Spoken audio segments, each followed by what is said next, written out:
had to go out and buy some pine. And I went to Lowe's. I looked at all the different dimensions they had. They had some wide boards, they had some skinny boards, they had some long boards, they had some short boards. And what I was looking for was boards that had the fewest amount of knots in them, that would still look good, and that I could mill in half. So I ended up buying 5 8-foot, 2 by, I guess. So I cut them in half, run them down through here, put bar clamps on them, used some Type Bond 3, and glued them back together. And that's what I'll make my CNC panels for. I needed a little wider than 24 inches. And so this gives me an inch and a half play on both sides. So I could be able to screw it down and hold it down in my jigs on my CNC. So that's why I went this route. I was gonna have to glue up some stuff on the sides of even their 24 inches. So because my pattern has to take the whole 24 out of, if I want 4 lanterns out of each one. So this will make 8 lanterns, and that will make 8 lanterns. So there's Miss Collie, by golly. She's wanting me to throw toys, so I'm gonna throw it out that way. Let's watch it try and go out in front of the yard. There we go. We're trying to keep the grass from being dead out there, little girl. So there we go. Anyway, so let's get on this and get her done. All right, here's the next 25-inch panel. It's more like 28 inches. Anyway, the other one's glued up over there. Allow them to put them on the CNC. So get all the clamps off it and see what we got. All right, after I glue these up, I've got some little imperfections, and then of course I have the glue sticking up there. So I'm gonna run over this with this DeWalt planer and see if I can clean that up just a little bit. I never used that. I've always hand scraped whenever I didn't get it wetted, and for the biggest part, that helped out a bunch. I mean, yeah, I got a little bit of stuff in there, but that's all going to sand out, and I could probably even get it smoothed up a little bit more. So, but anyway, so let me get that one put away and do the other two. All right, since this is a little bit wider than the 24 inches, I think it's like 28 inches. Let me measure it real quick here. 27 and a half. So I only really need 24, which is the size of my table. It's 24 inches. So my workpiece is 23, about 22 and some odd inches over here, and it's right at 23 all the way over there to that side. So anyway, so I'm going to put these are the boards that are screwed to the side of my jig board, and they just basically take my screws and take them off that. So let me turn this thing around and get a couple screws down the back there and screw them down over there. All right. I didn't pay much attention to the good side of these. These are all the 1-inch strips down here on that end. Anyway, time I get done cutting these, they'll probably be 5/8. Anyway, let's get them cut up. I've got my toolpath individuals, and I've got them all jointed together. So the first one I'll run is a V-bit. All right, we're gonna go ahead and just run the. These don't get any V-carving in the top, at least on this edge. Just stay there, and we can always add it in later. Anyway, so I've got my height set, my corners at the very corner of my material here, and I'm hoping I got enough slack in here to not get into my project there, which I hope it'll do, be all right, but we'll find out here in a little bit. Anyway, ready to let her rip, and here we go. All right, here she goes. She's putting in all of the V-carving on the edges, coming around. I think I'll be all right on my outside edges. And it's your V-carve transfer in the corner, also V-carve in the other hole. Getting that done. And we'll do the corner and move back one down here a little bit. And we're sitting at 38% done in 127 minutes, so about 4 minutes time we'll be done. For that. Guess who's out here telling me what I need to do? She's barking at me. Right this way.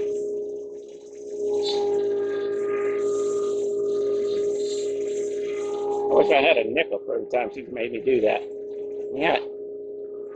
Ready? Oh, yeah. She can catch him. She loves to catch him. There she goes. There's a good girl. Yes, sir. She likes to fight, too. Oh, she wants to fight. Yeah. Oh, you get my finger.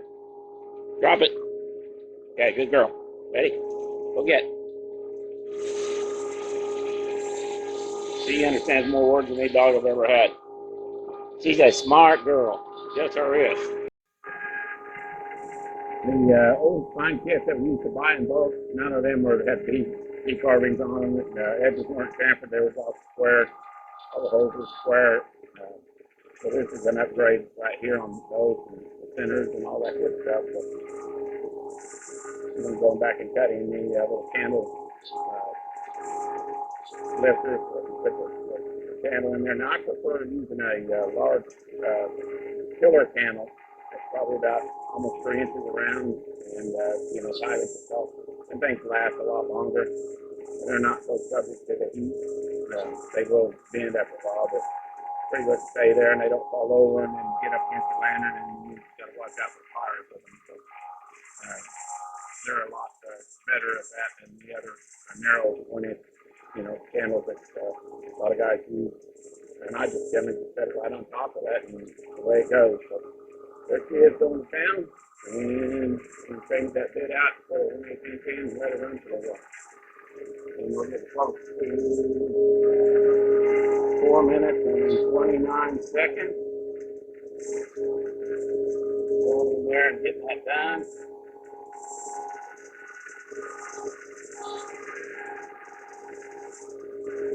There we go. Back the corner and I'll change the bit out. And that process took for a little under 5 minutes to do that for 4 lanterns. All right. I'm going to put this right in there and put that right in there. And maybe that'll keep that from dragging on the bottom there. Okay, so we're checked up the 1/8 inch end mill. We'll load that next tool path and it's combined with 4 tool paths. And what they're going to do is they're going to go around here and drill holes and do all kinds of fun stuff and then cut it out. I was using a 1/4 inch end mill for doing this. And the 1/4 inch end mill was faster at it, but the time I changed tools and things, I didn't really know that it really bought me that much more time. Anyway, so there we go. So we'll get this done. These are just a profile cut, and so they have the centers in there. It's not a bad idea to run a pin nail in there to hold them in, but I'll watch it here for the first one and see where we're at. All right, I want to voice over this section just because I'm tired of listening to that router zipping through there. It's really high-pitched noise. Anyway, I've kind of been jumping back and forth between using a 1/8 inch end mill versus a 1/4 inch end mill. The 1/4 inch end mill will definitely cut it out faster, and it's like half the time. And this cutting out at 4 hours, little under 4 hours. The only thing is I've made 16 for 16 lanterns. And with the 1/4 inch, they have a tendency to get hung up, gets a tendency to knock stuff, and if it gets a little bit of a bind, it just has a bigger bite.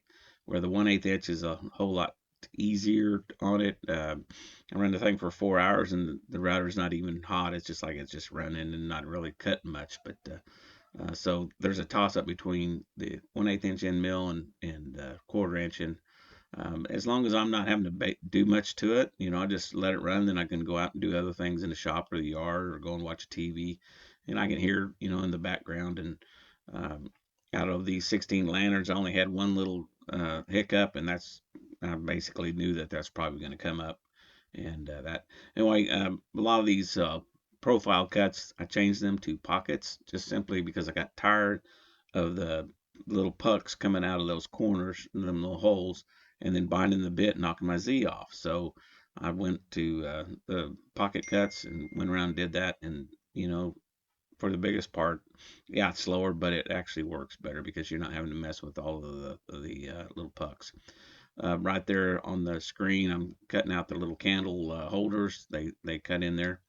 I'm talking about my Z. I had lost the Y axis. It had a loose coupler, and then about a month or two before that, I had a bad cable, and so that was a process of fixing that. And of course, I like the Next Wave machines because they're easy to fix. They're logical, and they have parts, and they've been real good about responding quickly. And the only time I ever had a little bit of delay is I didn't want to pay for next day air, and so I waited a week because I'm a hobby guy. Anyway, all right, got all them grooves done in the back in there. I'm coming up here and drilling out these corners. All right, 3 hours and 52 minutes later, it was all cut out.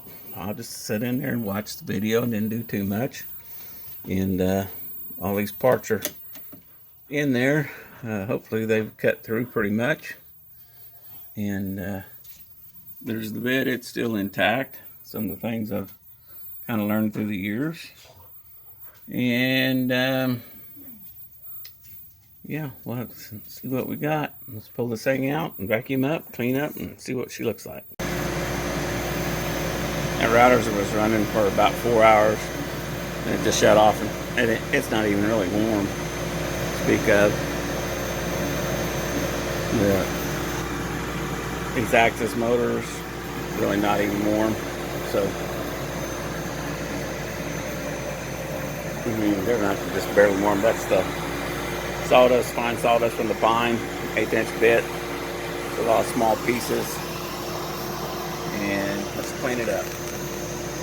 All right, and look at some of the tabs of broke free. Sometimes it didn't go all the way through. Sometimes they went quite a few through, and that's what you get when you make, big, large pieces that go around there. Sometimes the tabs hold, sometimes they don't.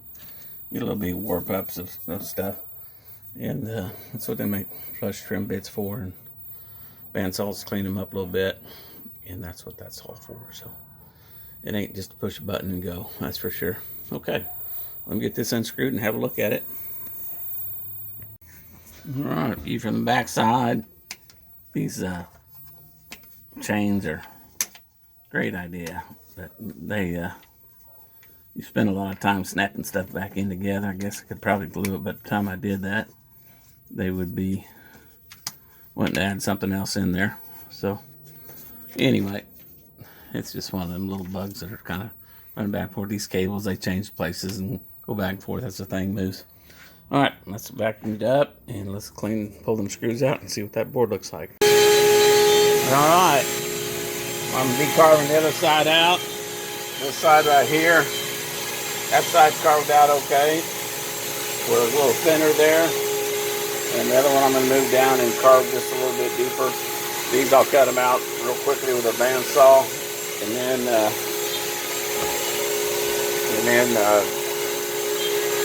clean them up. So that's part of it. Sometimes you get them clean, sometimes you don't. But here we go. All right.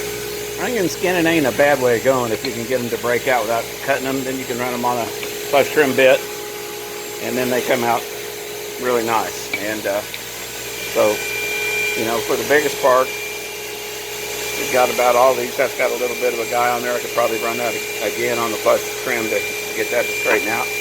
But other than that, it's a little sanding on the top side, and the way they go, these came out pretty good. I'm not sure why this hole on the top side is not coming out as good as it was. Like, okay, that one not quite all the way through. I'm gonna have to look at that one, and that one as well. So I need to drill these out with a bigger bit. Gotta go over the top of that, and then use the rounding edge over to go through it. So let me get that done. All right. Well, there is 12 lanterns on the parts form, and they came out pretty good. Probably the best batch I've ever done, but I'm starting to actually get pretty good at it. Have a little humble pie there for sure. As I've made lots of boo-boos over the years past.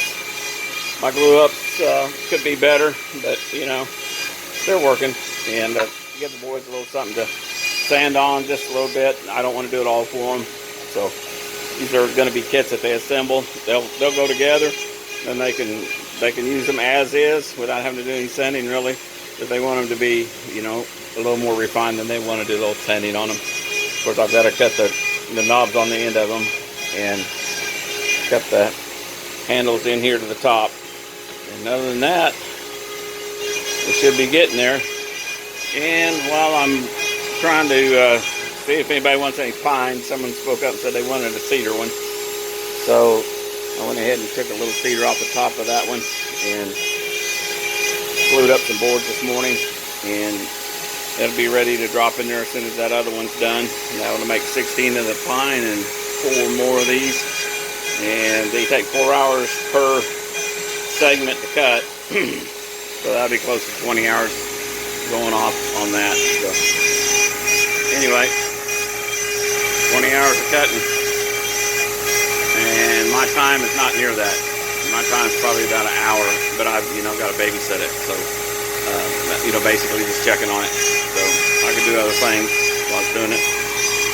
And my wife picked up some FCF candles from the dollar store or from the secondhand store for $1 a piece.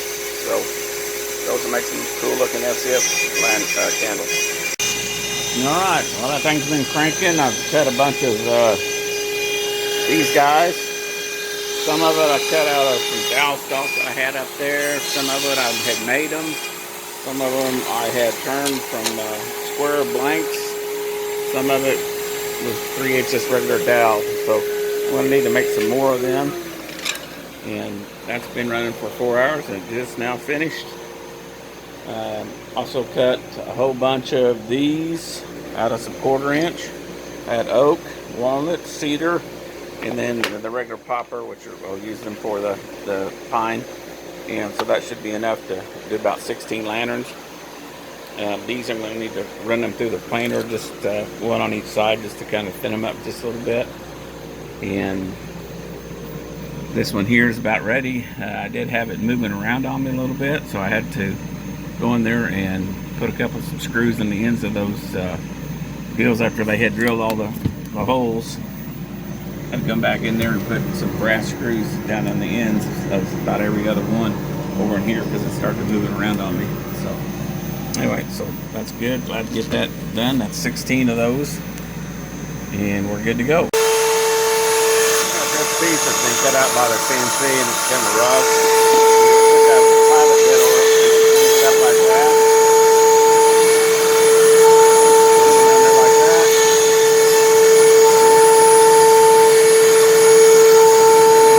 And then I run it on the inside of the holes as well, clean them all up. So that takes care of that. Alright, if you need a hose attachment for 4 inches, take a piece of 4-inch pipe, slide it down the middle, and that holds it really well. Screw it to your table. Excellent way to hold it. And then these guys right here are just a couple of wooden knobs that I've got down here on the bottom. They just stay on there, and there's a couple of slots inside the table, and they just kind of sit there, and whenever I need that deal, I just put it in there, put it in the slots, and holds it on there in good shape. So there we go. I think some of the funnest part about all this is you gotta keep the tools running often. And this is a brazy belt cleaner. And what it does is it takes the sawdust out of there so that it'll cut all the glue and stuff that's in the sawdust. It'll take most of that out of there. Well, not all of it. You just run that on there, and it's just like a big old eraser.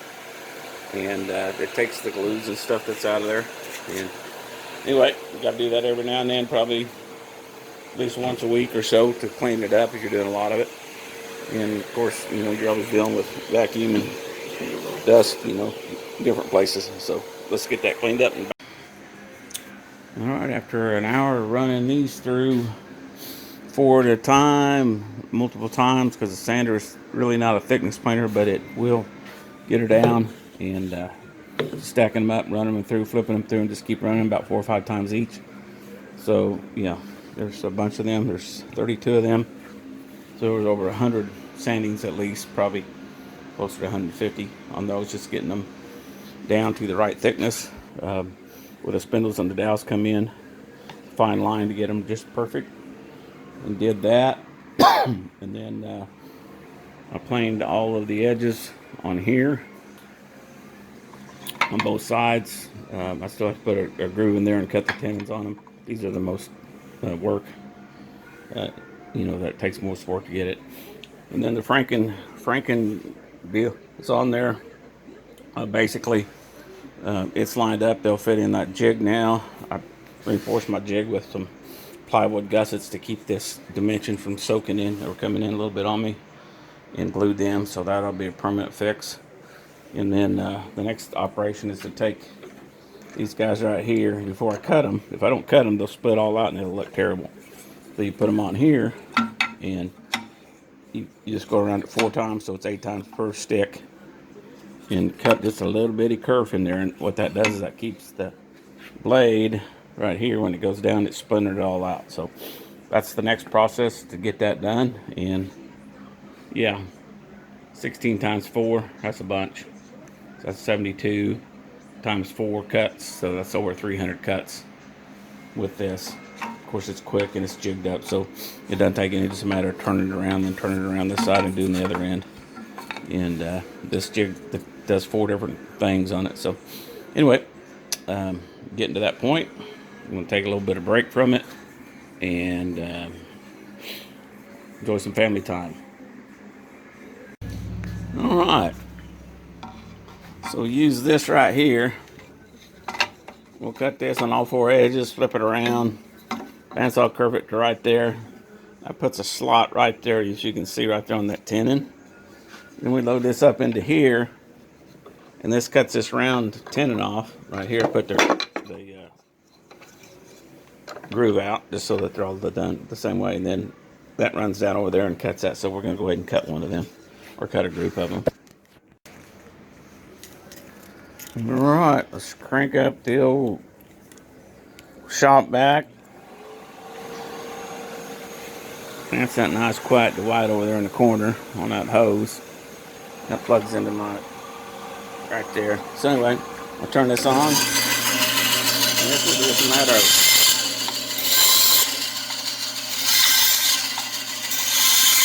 turning it in for in.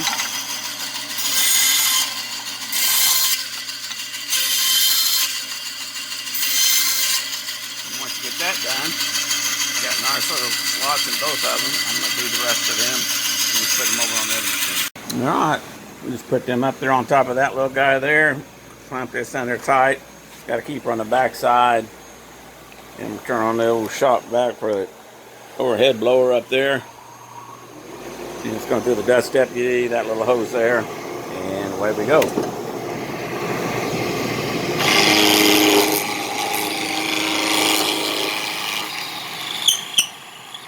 can imagine, without that in there, that you saw the shavings that come off of that. Go ahead and then crank that down just a little bit, pull this out, and makes that nice and clean. And we'll put that in there. Of course, I'm working this left-handed, which I'm not left-handed, I'm right-handed. Put that up there. You don't really need that so much, but it does keep it from moving around. And we'll watch that as it grooves.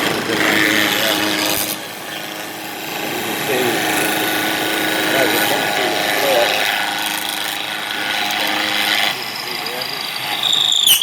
so basically that goes down to that point. Of course, I didn't tighten that up really tight. But anyway, I've got 32 of them to do. Just to give you an idea of what that looks like if you don't do that. And that shoulder, and this is one that I had adjusted, and I was really getting to that point after you get it adjusted down, it hardly doesn't tear any of the corners out of it. So there we go. Anyway, lightly sand them. They'll hide. but it sure makes them look a lot neater. All right, all them's done. 16 times 4, that's a bunch. So it'll be 30, 70, I don't know, a bunch. 16 times 4. It looks like probably 60, what, 2? 64? Anyway, 62, I think. Anyway, I've got to put a slot down here. And it's just like this slot, but it'll be on that side. And so it needs to go right down through the center. It needs to start and stop at about the same place as these do. And I need to go get a cut off of the USB drive, and this is the jig that I'm using. There's my USB drive that's got the thing on there. I'm going to go pull that jig and do that. Thought about putting about 8 of them in there, but it don't take just a second to run them. And then pull them out and run them. So, yeah, just keeps me busy for a little while. Let me try this. All right, this is a great planer. It's got a setting there for I can set it for 3/4 of an inch, and you plane it. It's 3/4 of an inch, so makes a handy tool. I had taken these spindles, had planed the other sides of it, so it was an even 3/4. This one was just a hair full, and so whenever I tried to put it in the jig, it was just a little bit fat. So I run them all through the planer and just real quickly cleaned them up and made them all nice and where they fit back in there. After you do, 16 lanterns times 4, 74, 70 some odd pieces in there, and every now and then you find a little glitch. But anyway, so there I was, and I've now made one of these jigs that'll do 8 at a time, so I can just load it once, put 8 in there, and then let it run. And this was taking like 1 minute per deal to run, which wasn't too bad, but I got tired of doing it after 80 times, and I was lifting the hood just to keep the dust out. So there we go, and moving on to the next project, next process. And of course, I got to put the hood down because I don't like the dust in my shop. So it'll go down there 3 times, and then it cuts on the way back to the other side of it, and that makes a nice groove for the flat. It goes up, it's ready to go again. Alright, this is where the wire loops go in, and I generally try and get it to where they're going cross grain, so they'll go into that. And this is on the jig right here. This is cut to the top of the jig. I've got this other block on here just to give me a backup for when the drill goes out to keep the tear out quite so much. And I could make that better, but it's working fine this way. So let me get that drilled out, and this is what I'm using right here. And it's just, and once it drills through the hole, it puts a hole right there and a hole right there on each side, and then on the bottom it comes out a little bit right there. So when I ream that out with a little bit bigger screw or a little bit bigger drill, 1/8 inch drill, then that'll work out real well. So, and there we go. I think I ream it with a 3/16, and this is a 1/8 inch bit. So let me get that done and load up another blank. All right, there's 10 kits on the floor in kit form with Ziplocs. You've got a helper down, a piece of sandpaper in there. All you need is a dab of glue, little elbow grease. Yeah, tired. I've been out in the shop most of the day, so having fun. And these are my parts from other various lanterns. I still got 6 of the pine left over that I didn't bag up or kit form. I got 2 or 3 cedars, and I've got some other kits that I'm putting together. And I'm hunting my walnut kits. So there you go. They got to be around here somewhere.